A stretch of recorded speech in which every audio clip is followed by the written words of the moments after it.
Welcome to Samba Samba. Enjoy the video. In this video, I will explain how to play Xenoblade Chronicles 3. Begin by creating a save, adjusting controls, and setting difficulty to your pace. Follow early quests to learn combat basics and movement.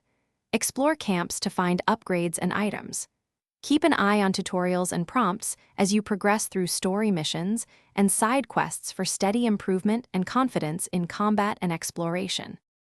Start combat by positioning characters to trigger advantageous effects and initiate arts in the right sequence. Focus on building combos to deal burst damage and exploit enemy weaknesses. Rotate party members to maintain buffs, healing, and aggro control during longer fights.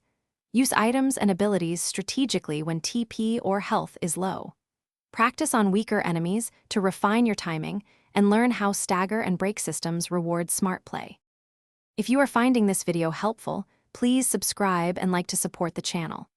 Quick recommendation: upgrade your clean game with the Shark AI Ultra Robot Vacuum, which offers voice control and intelligent mapping for effortless cleaning between long play sessions. It pairs perfectly with gaming breaks and keeps your space tidy for controllers and strategy guides. Check the description for the link and other deals. Now let's get back to the video. Explore every area thoroughly to gather crafting materials, hidden chests, and lore that boost progression. Prioritize side quests that reward core crystals and rare items used for blade upgrades. Visit camps to craft gear, manage inventory, and upgrade key equipment that suits your playstyle.